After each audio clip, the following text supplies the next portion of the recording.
ಕಮಲ ಬೈದು ನುತಿಸೆ ಕಮಲ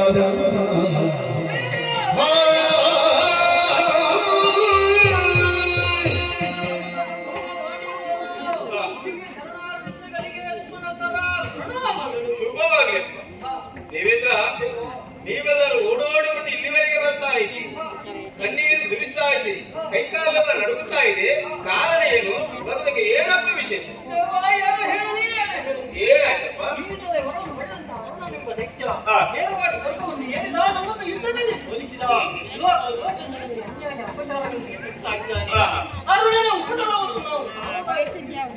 ದೇವೇಂದ್ರ, ಇವಾಗ ಋಣದಾನವನಿಂದಲಾಗಿ ನಿಮಗೇನಾದಂತಹ ಅನ್ಯಾಯವನ್ನು ಸಹಿಸಿಕೊಳ್ಳುವುದಕ್ಕೆ ಸಾಧ್ಯವಿಲ್ಲದೆ ನೇರವಾಗಿ ನನ್ನಲ್ಲಿ ಬಂದು ದೂರಿಡ್ತಾ ಇದ್ದೀನಿ. ನೀವೇ ಹೇಳಿದಂತೆ ಅರುಣದಾನವನಿಗೆ ನೀವೇ ವರವನ್ನು ಕೊಟ್ಟವರಿದ್ದೀರಿ, ಅನುಗ್ರಹಿಸಿದವರಿದ್ದೀರಿ. ಆದ್ರಿಂದಲೇ ಅವರ ಕೊಪ್ಪಿ ಮೆರೆಯುತ್ತಾ ಇದ್ದಾನೆ ಎನ್ನುವುದಾಗಿ ಹೇಳ್ತಾ ಇದ್ದೀನಿ. ದೇವೇಂದ್ರ, ವರವನ್ನು ಕೊಟ್ಟದ್ದು ಹೌದಪ್ಪ. ಬೊಗಸೆಯಲ್ಲಿ ಪರಿಮಳವಾದ ಹೂವೊಂದು ಇದ್ರೆ ಅದು ಎಡ ಬಲ ಮೇಲು ಕೀಳು ಎನ್ನುವಂತ ಭೇದ ಭಾವ ತೊರೆಯದೆ ಎಲ್ಲಾ ಕಡೆಗೂ ಪರಿಮಳವನ್ನು ಪ್ರಸರಿಸ್ತಾ ಇದೆ. ಅದೇ ರೀತಿಯಲ್ಲಿ ನನ್ನನ್ನು ಯಾರು ಭಕ್ತಿಯಿಂದ ಪ್ರಾರ್ಥಿಸ್ತಾರೋ, ನನ್ನ ಕುರಿತಾಗಿ ಯಾರು ತಪಸ್ಸನ್ನು ಆಚರಿಸ್ತಾರೋ ಅವರಿಗೆ ಒಲಿದು ವರವನ್ನು ಕೊಡುವುದು ನನ್ನ ಕರ್ತವ್ಯ ತಾನೆ. ಅದೇ ರೀತಿಯಾಗಿ ವರವನ್ನು ಕರ್ಮಿಸಿದವರು ನಾನಿದ್ದೇನೆ. ಆದ್ರೆ ಸರಿಯಪ್ಪ, ಇವಾಗ ಪರಿಮಾರ್ಜನೆಗೆ ದಾರಿ ಏನು ಅಂತ ನಾವು ಯೋಚನೆ ಮಾಡಿದೆ. ನಾವು ಇಲ್ಲಿ ಇರುವುದಲ್ಲ, ನೇರವಾಗಿ ನಾವು ಮಣಿದ್ಯಮಗೆ ತೆರಳೋದು.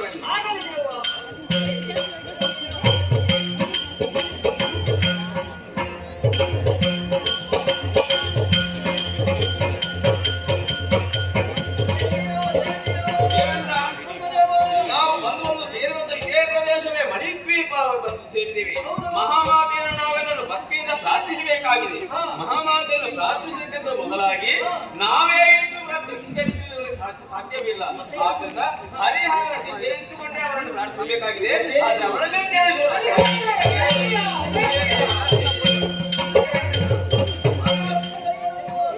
ದೇವಾ, ಇವಾಗ ಅರುಣದಾನವರಿಗೆ ಇವನಿಗೆಲ್ಲ ಅನ್ಯಾಯವಾಗ್ತಾ ಇದೆ. ಲೋಕದಲ್ಲಿ ಲೋಕಗಂಟಕನಾಗಿ ಮೆರೆಯುತ್ತಾ ಇದ್ದಾನೆ ಅನ್ನುವ ಕಾರಣಕ್ಕಾಗಿ ನಾವೆಲ್ಲರೂ ಮಹಾಮಾತೆಯನ್ನು ಭಕ್ತಿಯಿಂದ ಪ್ರಾರ್ಥಿಸುವುದಕ್ಕಾಗಿ ನೇರವಾಗಿ ಇವರಿಗೆ ಬಂದಿದ್ದೇವೆ.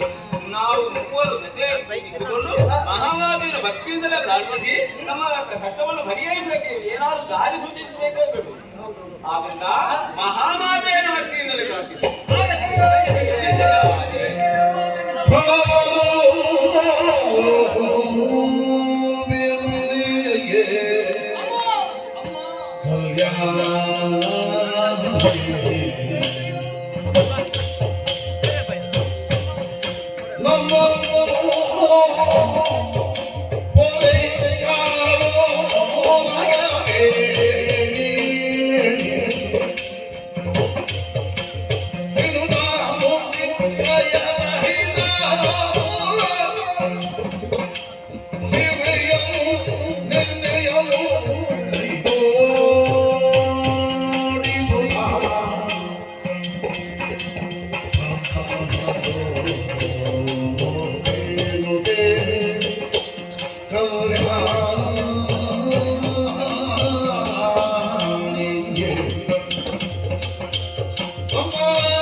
ಅಪ್ರಮೇಯನು ಅಪ್ರಕಾಶನು ಇಚ್ಛಾಶಕ್ತಿ ಸಂಯುಕ್ತನಾದಂತ ನನ್ನನ್ನು ಒಂದೇ ಮನಸ್ಸಿನಿಂದ ಧ್ಯಾನಿಸಿ ಪ್ರಸನ್ನೀಕರಿಸಿಕೊಂಡಿರ ನಿಶಾ ಕವಳದಂತಾಗಿದೆ ನಿಮ್ಮ ವದನ.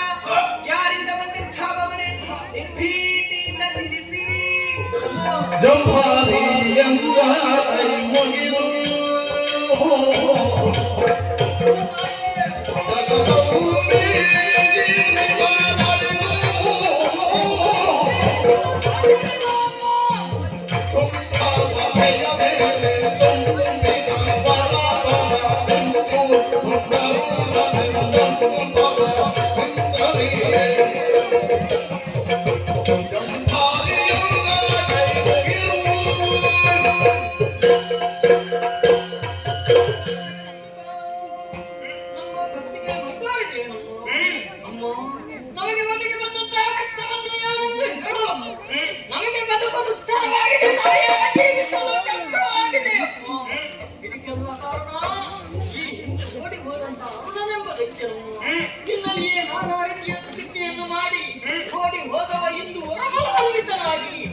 ಓಡಿ ಹೋದಂತ ಅರುಣಾಸುರನನ್ನು ಕಲಿಯುಗದ ಆದಿಭಾಗದಲ್ಲಿ ಕೊಂದು ಕೊಡುತ್ತೇನೆ ಎಂಬಂತಹ ಅಭಯದ ಮಾತನಿದ್ದದ್ದೇನು ಸತ್ಯ.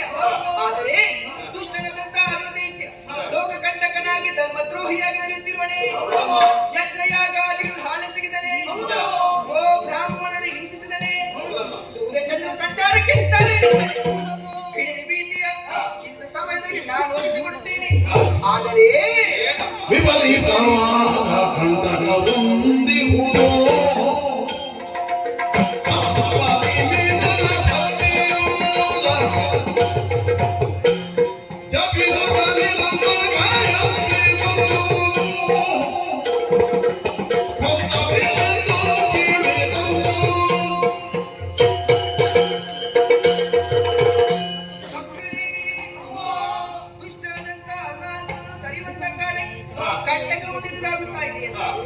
ಅರುಣಾಸುರ ದಾನವ ಶಾರದಾ ದೇವಿಯನ್ನು ಉಳಿಸಿಕೊಂಡು ಗಾಯತ್ರಿ ಮಂತ್ರವನ್ನು ಪಡೆದುಕೊಂಡಿದ್ದಾನೆ.